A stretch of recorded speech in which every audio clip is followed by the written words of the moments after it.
Mas Anies, sebelum mulai saya mau nanya nih, pas lagi berangkat ke Depok nih, ke Universitas Indonesia, ke kampus kita tercinta, bagaimana pemandangan di luar, Pak? Pemandangan saat komuter ke sini, Mas Anies. Iya, pas lagi perjalanan ke sini sambil menjawab begitu banyak pertanyaan di HP, jadi nggak lihat jalan kanan kiri. Tahu-tahu udah sampai di depan gerbang. Gitu. Tapi secara umum pemandangannya pemandangan kepadatan lalu lintas. Dan kalau lihat ke atas, tentu saja suasana kota Jakarta, Jabodetabek yang pada hari-hari ini sedang menghadapi masalah polusi udara. Kira-kira itu ya tujuannya. Mas Anies seperti layaknya polusi udara yang istilahnya mengepung kota Jakarta kita ini. Kita mahasiswa sedang dalam kondisi yang sama. Kita sedang dalam kabut. Kenapa kita dalam kondisi kabut?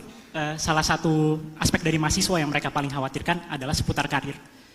Mereka seputar karir. Mereka terjebak dalam kondisi prekariat. Kondisi prekariat. Mohon maaf, apakah mic-nya sudah terdengar jelas, Mas Anies? Iya, terdengar. Oke. Mereka terjebak dalam kondisi prekariat, di mana mereka mengalami ketidakpastian dalam hal karir. Mereka mengalami kebingungan akan seperti apa karir mereka ke depannya. Salah satu gagasan yang ingin diwujudkan oleh Mas Anies adalah karir yang lebih layak, karir yang lebih merata untuk tenaga kerja di Indonesia. Oleh karena itu, Mas Anies, sebagai pertanyaan pembuka, bagaimana tanggapan Mas Anies untuk pemerataan karir dan inklusivitas karir yang layak bagi anak muda yang kelak akan berkarir ke depannya? Untuk pertanyaan pertama seperti itu dulu, Mas Anies. Oh, langsung pertanyaan aja ya? Karena saya usul Pak Moderator kalau boleh. Iya, okay. Kan ada 5 penanggap. Kalau boleh disampaikan beberapa supaya bisa langsung, supaya waktunya efisien. Baik, saya akan lanjutkan ke pertanyaan saya berikutnya. Kemudian yang kedua, Mas Anies, salah satu kajian yang kami sedang lakukan di BEMFISIP UI oleh Departemen Kajian dan Aksi Strategis berkutat di pendidikan tinggi. Salah satu masalah utama di pendidikan tinggi sekarang adalah komersialisasi pendidikan tinggi yang membuat berbagai masalah. Salah satunya yang mungkin teman-teman di sini merasakan adalah kenaikan biaya operasional pendidikan yang melonjak tinggi, kemudian belum pastinya kesetaraan untuk masuk ke pendidikan tinggi lebih lanjut. Sedangkan salah satu gagasan yang Mas Anies ingin utarakan adalah bagaimana caranya meningkatkan aksesibilitas untuk pendidikan tinggi. Oleh karena itu, bagaimana Mas Anies menanggapi kontradiksi antara aksesibilitas pendidikan tinggi dengan isu komersialisasi pendidikan tinggi tersebut. Kemudian yang ketiga, Mas Anies sangat sering menggunakan diksi perubahan. Perubahan yang mana itu adalah suatu kata yang bersayap, memiliki banyak makna. Perubahan apabila tidak ditanggapi secara layak dan secara visioner akan menghasilkan pergumulan gitu di bawahnya. Mengapa? Karena perubahan itu mengubah tatanan sosial yang sebelumnya ada. Jadi bagaimana Mas Anies ingin mewujudkan perubahan, sektor apa saja yang akan diwujudkan perubahan tersebut, dan bagaimana perubahan tersebut tetap sifatnya holistik dan integral, tetap menyatukan masyarakat yang ada di Indonesia, bukan malah memecah belah, mendikotomi atau mempolarisasi masyarakat yang ada di Indonesia. Untuk pertanyaan saya yang keempat, tadi Mas Anies sempat mengusung oh udah stop dulu ya. Baik, terima kasih, itu dulu dari saya.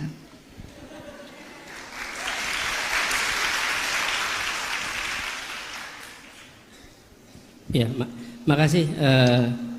Kalau ke mahasiswa panggilnya apa? Mas juga? Biar nggak salah gitu. Bung. Oke, Bung. Oke, Bung Rafka. Terima kasih atas pertanyaannya. Pertama, ini yang disampaikan Bung Rafka ini menggambarkan apa yang menjadi aspirasi begitu banyak. Sudah sekolah, sudah kuliah, ketika itu semua selesai, ternyata lapangan pekerjaannya terbatas. Sementara kita sering bilang, jangan beri ikannya, beri kailnya. Ya, beri kailnya. Masalahnya kolamnya udah habis dikapling-kapling. Jadi nggak bisa tuh pakai kail yang ada. Nah, saya melihat begini. Tadi saya sampaikan soal pertumbuhan di Indonesia. Pertumbuhan ekonomi itu apa? Pertumbuhan ekonomi artinya kegiatan perekonomian yang bertambah. Kegiatan perekonomian yang bertambah yang harus menyerap lapangan kerja. Paling banyak di mana? Paling banyak di sektor mikro dan kecil. Paling cepat menyerap lapangan pekerjaan.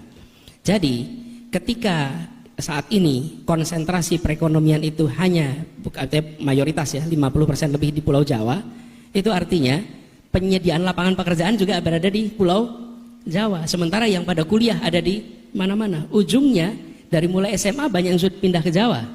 kuliahnya di Jawa supaya dapat pekerjaan di Jawa. Nah, itu yang harus kita selesaikan. Jadi saya melihat solusinya dalam jangka pendek adalah penyediaan lapangan pekerjaan dengan mendorong sektor mikro. Cara mendorong sektor mikro bagaimana? Beberapa hal. Satu, insentif fiskal diberikan. Jadi misalnya rendahnya pajak untuk sektor mikro, itu insentif fiskal. Yang kedua, diberikan akses permodalan. Bank-bank milik negara dapat arahan untuk membantu yang mikro dan kecil. Sehingga mereka mengejar KPI-nya itu bukan pada return yang tinggi, tapi KPI-nya pada penyediaan lapangan pekerjaan lewat sektor mikro. Jadi berbondong-bondong mencari usaha mikro untuk dibiayai. Usaha mikro, salah satu tantangan utamanya adalah pembiayaan. Dibuat agar persyaratan untuk pembiayaan menjadi lebih sederhana. Hari ini seringkali meminjam uang untuk kegiatan mikro, persyaratannya sama kompleksnya dengan meminjam uang untuk skala menengah dan besar. Dan efeknya usaha mikro sering sekali sulit untuk berkembang. Yang ketiga, zonasi yang harus diubah. Kenapa? Banyak sekarang industri rumahan yang memerlukan izin, tapi kalau zonasinya tidak memungkinkan, Anda tidak bisa izin. Saya contoh, misalnya Bung Rafka rumahnya di sebuah kawasan perumahan begitu, lalu Rafka punya kegiatan usaha untuk membuat kaos-kaos, topi-topi. Lalu Rafka ingin dapat izin usaha supaya bisa dapat NPWP, supaya dapat IUMK, izin usaha mikro kecil. Kalau punya NPWP, punya IUMK, maka Anda bisa daftar ke pasar online, bisa jualan online. Tapi begitu mengajukan izin, dilihat lokasinya di mana, di rumah. Oh, ini bukan zona usaha. Karena bukan zona usaha, tidak dikeluarkan izin usaha. Padahal Anda tidak membuat pabrik, Anda tidak membuat pertokoan. Ini adalah usaha rumahan yang hanya pakai satu ruangan di kamar Anda. Itu sektor mikro. Nah, di sisi pemerintah, aturan zonasinya harus melakukan penyesuaian. Jadi dengan cara begitu, hal-hal ini nampaknya kecil-kecil teknis, tapi itulah yang akan membukakan lapangan pekerjaan ketika sektor mikro itu dibuka. Lalu yang kedua, terkait dengan komersialisasi pendidikan tinggi. Setuju sekali. Kalau boleh saya berbagi sedikit rekam jejak Prof. Aji. Saya menulis tentang ini tahun 97. Judulnya Industrialisasi Pendidikan Tinggi. Dan saya mengkhawatirkan sekali tahun 97 gejala industrialisasi sudah masuk di perguruan tinggi di Indonesia. Dan ini gejala yang sekarang kita rasakan dampaknya. Jadi 97 ke sekarang itu hitungannya 25 tahun. Nanti saya bisa bagi ke Anda artikel itu. Concern apa? Kami termasuk yang melihat perguruan tinggi dan pendidikan, semua pengeluaran negara untuk ini jangan dipandang sebagai biaya, tapi harus dipandang sebagai investasi. Karena itu kita tidak usah ragu untuk mengeluarkan anggaran yang cukup agar pendidikan tinggi bisa menjadi tempat untuk pendidikan, tempat untuk pelatihan dalam artian untuk scientific, dan juga tempat pengembangan ilmu.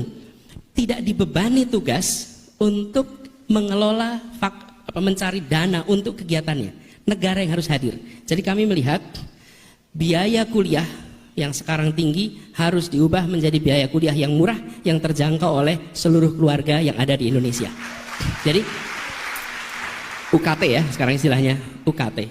Supaya apa? Pengelola universitas itu konsentrasinya pada pengembangan ilmu pengetahuan, konsentrasi pada pengembangan pendidikan, dan bukan semata-mata pada aspek bisnis dari universitas ini. Kalau tidak, mahasiswa pun dipandang sebagai revenue stream, dipandang sebagai customer, sumber pendanaan. Dari mana mulainya? Bukan dari rektornya, bukan dari dekannya, tapi justru dari kebijakan dari pemerintah pusatnya. Justru itu yang harus diubah. Kalau itu tidak diubah, dekan, rektor terkunci itu. Nah, kami melihat ini harus diubah, dan untuk Indonesia nilai yang dialokasikan itu tidak sebanding dengan manfaat yang akan kita dapat. Ini saya rasa Prof. Haji, kita semua, Prof. Bambang, ini kita semua adalah generasi yang dulu dapat biaya kuliah yang amat murah. Sehingga anak bukan siapa-siapa bisa kuliah di UI, ITB, UGM, IPB, dan lain-lain. Dan ini yang harus kita kembalikan. Rekrutmennya meritokratik, biayanya justru ditanggung oleh negara sebagai bagian dari investasi. Kemudian yang ketiga, soal perubahan. Nah, perubahan ini sebetulnya terjawab nomor 2 tadi. Apa ini mau diteruskan komersialisasi ini? Nggak mau diubah. Kalau komersialisasi nggak mau diubah, nggak usah ada perubahan. Justru perubahan itu justru kita ingin mengubah apa? Mengubah agar keluarga-keluarga di Indonesia bisa memenuhi kebutuhan pokoknya, kebutuhan pendidikannya, kebutuhan kesehatannya dengan harga yang terjangkau, dengan kesempatan yang setara. Jadi perubahan yang kita dorong itu perubahan terkait dengan aspek keadilan. Kebijakan-kebijakan yang disusun harus memasukkan aspek keadilan dalam penyusunannya. Kalau dimasukkan aspek keadilan, maka setiap Anda menyusun kebijakan, ada pertanyaan harus jawab. Sudahkah kebijakan ini memenuhi aspek keadilan? Apapun yang dibuat. Begitu aspek keadilan itu dimasukkan, maka mindset kita langsung berubah. Mindset kita langsung berubah. Dan ini yang kita ingin bawa. Jadi kemudian harapannya, misalnya biaya pendidikan. Sudahkah biaya pendidikan kita memenuhi aspek keadilan? Kalau belum, koreksi. Perubahannya ada aspek itu. Begitu ya. Terima kasih.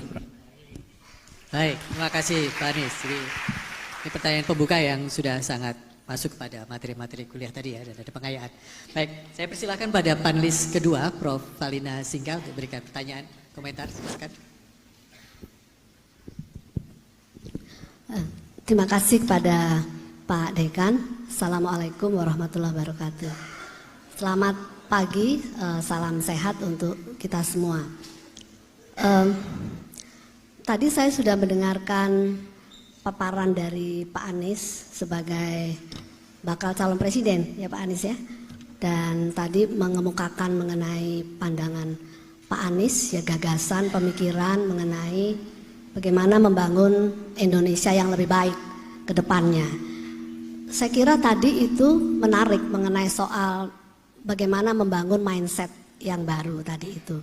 Jadi tidak hanya berpikir dalam skala lokal tapi global sebagai warga dunia.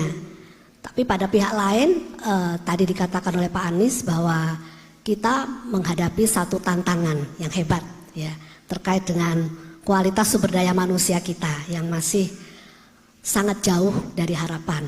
Misalnya data mengenai SDI kita itu bisa menggambarkan mengenai kualitas SDM kita. Tahun 2022 Indonesia itu ada di peringkat nomor 130 SDI-nya dari 180 negara. Kemudian kalau dibandingkan dengan negara lainnya kita juga jauh tertinggal. Misalnya dengan Malaysia, mereka ada di peringkat nomor 62. Atau dengan Singapura bahkan ya jauh sekali, nomor 11 Singapura bahkan. Korea Selatan nomor 23. Nah tadi Pak Anies mengatakan mengenai perlunya dibuka kesempatan atau akses yang setara, yang berkeadilan. Itu sebagai muara tadi itu untuk mencapai Indonesia lebih baik. Itu kaitannya mungkin untuk mencapai Indonesia Emas 2045. Namun pada pihak lain Pak Anies ini tentu berkaitan dengan soal kebijakan. Makanya tadi Pak Anies mengatakan syaratnya itu adalah kita membangun demokrasi yang sehat gitu. Tetapi kalau kita mengacu kepada berbagai data penilaian terhadap demokrasi kita itu tidak terlalu menggembirakan hasilnya itu. Mulai dari misalnya penilaian dari IDEA, penilaian dari EIU Economic Intelligence Unit di Inggris, kemudian ID Indonesia Demokrasi Index itu memperlihatkan bahwa ada penurunan demokrasi regresi, penurunan dari kualitas demokrasi Indonesia. Katakan kita flawed demokrasi, demokrasi yang cacat. Nah ini kalau dikaitkan dengan tadi ingin membangun demokrasi yang sehat, mungkin Pak Anies bisa menjelaskan pada para mahasiswa di sini seperti apa demokrasi yang sehat itu dan bagaimana langkah-langkah strategis apa yang akan dilakukan oleh Pak Anies nanti apabila terpilih sebagai pemimpin. Terima kasih. Assalamualaikum warahmatullahi wabarakatuh. Terima kasih Prof. Saya rasa ada dua pertanyaan utama tadi ya, yang mengenai ya mindset global yang harus berubah, ya. Menuju mindset global, dan yang terakhir demokrasi yang sehat. Ya, makasih Prof. Valina. Kita sepakat sekali Prof. terkait pentingnya meningkatkan kualitas manusia Indonesia. Dan ketika kita bicara tentang kualitas manusia Indonesia ya tadi dimulai dari sehat dan lain-lain. Nah kita kalau dibandingkan dengan negara-negara lain memang skor kita belum tinggi. Catatan kami ini menyebutkan bahwa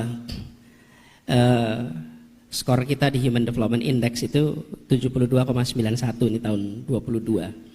Dan Indonesia ini berada di nomor 130 dari 199. 130 nomor 199. Jadi kita bukan berada di yang atas. Nah, tapi memang PR kita adalah membereskan gap domestiknya, Bu. Jadi kalau HDI itu diambil di Jabodetabek, penduduknya 30 juta, itu sama dengan seluruh penduduk Malaysia, lebih banyak daripada Malaysia, mungkin HDI kita akan tinggi. Tapi begitu kita HDI seluruh Indonesia, di situ PR kita. Jadi dalam kompetisi antar wilayah dunia, mungkin dengan human capital yang ada di wilayah-wilayah utama, jumlahnya cukup untuk berkompetisi dengan dunia.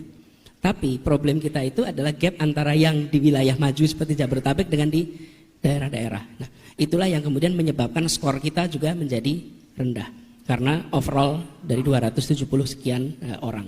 Nah, kami melihat ketimpangan ini harus dibereskan dengan kesehatan dan pendidikan sehingga ada kesetaraan kualitas manusia. Kalau boleh usul menggunakan istilahnya kualitas manusia, bukan kualitas sumber daya manusia. Supaya manusia dipandang bukan sebagai faktor produksi dalam perekonomian, tapi manusia sebagai entitas lengkap termasuk aspek kebudayaannya. Nah, kami pandang ini sebagai satu, karena di luar juga menggunakan istilah Human Development Index, nah human capital. Nah, kami memandang ketimpangan ini harus dibereskan supaya tingkat global kita juga akan baik, itu human capitalnya. Kemudian yang kedua, yang terkait dengan demokrasi. Ini yang terkait dengan saya lihat tadi soal HDI, gap kita itu tinggi sekali, Bu. Di Jakarta itu 81, sementara ketika sampai kepada wilayah itu bisa sampai di bawah 60-an. Ada yang gapnya tinggi. Kembali kepada soal demokrasi, kami melihat demokrasi ini seperti sampaikan Prof. Alina, saya rasa penting ada tanda-tanda peringkat penilaian demokrasi kita ini menurun. Nah, bagaimana ini diperbaiki? Menurut saya nomor satu adalah menghargai institusi politik yang ada.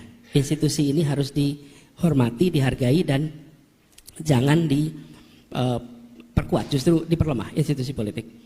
Dan yang kedua, kami melihat pentingnya untuk menjaga agar keseimbangan antar badan, antar lembaga itu dibuat selalu bisa melakukan check and balance. Kecenderungan ketika berada di dalam kekuasaan itu menginginkan supaya dikurangi ceknya dan balance-nya lebih banyak kepada pemegang kekuasaan. Itu insting seluruh dunia. Tapi bagi orang yang berpandangan demokrat, maka yang diperlukan justru iklim check and balance yang sehat supaya output dari kebijakan itu melalui proses review, proses deliberasi yang membuat kualitasnya lebih baik. Jadi kami melihat check and balance. Yang ketiga adalah terkait dengan iklim di masyarakat. Kebebasan berekspresi, kebebasan berorganisasi, kebebasan berserikat itu dihargai, dihormati, dan bila ada aspirasi kepentingan dari pemegang kewenangan untuk melakukan pembatasan, maka itu diproses melalui hukum sehingga tidak melalui pengadilan, bukan diproses melalui tindakan eksekutif. Karena ini dalam rangka menjaga kehidupan demokrasi tetap sehat. Lalu kami melihat pilar demokrasi pers itu dijaga kebebasannya. Selama pers dan dunia, sekarang ada dunia media sosial, itu tetap menjadi ruang terbuka untuk berekspresi, maka proses menjaga demokrasi ini bisa berjalan dengan baik. Lalu yang keempat adalah Indonesia negara yang besar, kekuasaan antara pusat dan daerah harus tetap dijaga keseimbangannya. Resentralisasi itu justru bisa mengurangi kualitas delivery demokrasi. Karena banyak urusan-urusan yang lebih dekat dengan rakyat harusnya dikerjakan oleh pemerintah yang berada dekat dengan rakyat. Karena itu kami melihat desentralisasi, devolusi, dekonsentrasi itu bagian dari demokratisasi yang harus dipertahankan. Tapi kalau ada kecenderungan melakukan resentralisasi, maka itu sesungguhnya juga memangkas kewenangan daerah untuk mengeksekusi banyak program-program. Jadi kami harus lihat aspek institusi, kemudian aspek check and balance, aspek masyarakat, aspek kebebasan, dan aspek perimbangan pusat dan daerah. Demikian, terima kasih. Terima kasih Pak Anies. Ya, ya tadi ada beberapa hal yang mesti digarisbawahi. Tadi ditekankan ya, kualitas manusia, bukan sekedar sumber daya ya. Karena ini larinya komoditas nanti ya. Jadi menarik ya, human capital. Lalu berikutnya dalam konteks demokrasi sehat tadi ada 4 hal disampaikan, menghargai institusi yang ada, keseimbangan antar lembaga dalam hal ini check and balances tetap dijaga, iklim yang mendukung kebebasan berbicara, dan kalau ada persoalan mestinya jalur hukum yang dipakai bukan jalur kekuasaan. Terakhir tadi keseimbangan relasi pusat dan daerah, itu kata kunci penting, desentralisasi ya menjadi bagian yang penting. Baik, saya persilahkan sekarang pada panelis yang ketiga, Profesor Sudarsono, silakan. Bismillahirrahmanirrahim. Terima kasih Pak Dekan. Pak Anies, saya Sudarsono, Koordinator Riset Cluster Ekonomi, Organization and Society di Departemen Sosiologi. Saya mencatat 3 kata kunci penting tadi. Pertama, Indonesia mempengaruhi. Yang kedua, kemandirian, termasuk kemandirian pangan. Dan ketiga, keadilan. Saya hanya ingin menyoroti 3 hal, yaitu Indonesia mempengaruhi di bidang pangan, kemudian di bidang tenaga kerja, dan keadilan. Indonesia mempengaruhi di bidang pangan. Riset kami di sosiologi ekonomi menemukan fenomena Trojan altruism. Contohnya adalah gandum. Ya, seolah-olah kita menerima bantuan budi baik dari negara lain, kita tidak memproduksi, tapi sekarang kita ketagihan dan konsumsi 11 juta ton per tahun gandum. Dari sini tentu kita belum mandiri. Trojan altruism yang kedua adalah tenaga kerja. Kami sudah publikasi di jurnal Scopus, kehadiran tenaga kerja asing di Indonesia itu terindikasi Trojan altruism. Ini amoral dalam perspektif sosiologi ekonomi. And moral embedded needs of market. Nah jadi tadi senang sekali ada rencana untuk kemandirian Indonesia mempengaruhi di bidang pangan. Tapi bagaimana dengan 11 juta ton impor gandum setiap tahun yang tidak pernah dibahas oleh siapapun di dalam pengambilan keputusan di Indonesia. Oleh sebab itu kami ingin mendengarkan gagasan Pak Anies terkait dengan kedaulatan, kemandirian, dan keamanan food security, khususnya dengan impor gandum yang sangat besar. Yang kedua adalah kesulitan kita Pak Anies dalam kemandirian pangan ini. Riset kami menemukan bahwa kita telah konsumsi begitu besar karbohidrat dan gula. Ini karena symbolic value dari makanan-makanan ini sangat dominan dibanding material value-nya. Sementara material value dari komoditas ini tinggi, itu mempengaruhi konsumsi kita. Sehingga ada double kill dari persoalan pangan ini. Yaitu konsumsinya begitu besar, kita terbelenggu oleh symbolic value yang dominan, dan material value yang tinggi mengakibatkan penyakit degeneratif yang luar biasa. Saya belum melihat dari tokoh-tokoh yang berbicara ini untuk mengatasi persoalan double kill dalam konsumsi tinggi akibat persoalan sosiologis, yaitu symbolic value yang dominan dari material value gula dan karbohidrat. Ini penting karena Bapak sudah mendeklarasikan untuk mempengaruhi di bidang pangan, tapi Bapak belum menyinggung mengenai 11 juta ton impor gandum dan belum menyinggung bagaimana merubah pola konsumsi kita karena persoalan sosiologis tadi, bukan persoalan ekonomi. Itu yang pertama. Kemudian yang kedua adalah kami sudah mempublikasikan mengenai Trojan altruism bidang tenaga kerja asing, khususnya TKA China di Morowali. Ini sudah publikasi di jurnal Scopus. Bagaimana Bapak akan Indonesia mempengaruhi di bidang tenaga kerja, di mana kita justru terbuka terhadap Trojan altruism, ya, altruistic behavior di dalam, dan ini yang Trojan bukan yang genuine. Seolah-olah baik membantu tenaga kerja atau membantu pangan, tapi sebenarnya di balik itu ada strategi yang kita sangat rugi. Ini yang belum disinggung. Yang ketiga adalah tentang keadilan. Tahun 2002, 31 Desember 2002, saya menulis di Kompas yang merisaukan tentang hasil amandemen Undang-Undang Dasar 1945. Sekarang terbukti tahun 2023 semua bicara mengenai menengok lagi hasil amandemen. Tapi persoalannya adalah amandemen kita sangat elitis, hanya dipikirkan oleh kepentingan-kepentingan elit. Dari segi sosiologi, banyak teman-teman sedang berpikir tentang Undang-Undang Dasar sebagai bukan hanya tata negara, tapi juga tata perubahan sosial. Bagaimana di sana tercermin keterwakilan, inklusivitas dari golongan-golongan mayoritas. Misalnya petani, tenaga kerja, dan juga golongan rentan yang lain.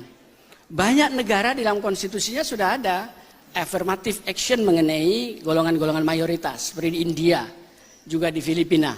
Itu sangat jelas sekali undang-undang dasarnya berpihak kepada aspek-aspek inklusif dan keterwakilan golongan mayoritas ini. Baik. Bahkan yang kedua, ya satu lagi ada aspek konstitusionalitas yang harus kita jaga di dalam undang-undang dasar. Nah, saya ingin mendengarkan 3 aspek tadi. 1, kemandirian pangan mempengaruhi pangan, tenaga kerja, dan keadilan yang bersumber dari Undang-Undang Dasar 1945. Terima kasih. Pak Anies, ada 3 isu tadi ya yang disampaikan oleh Prof. Dar. Saya persilakan.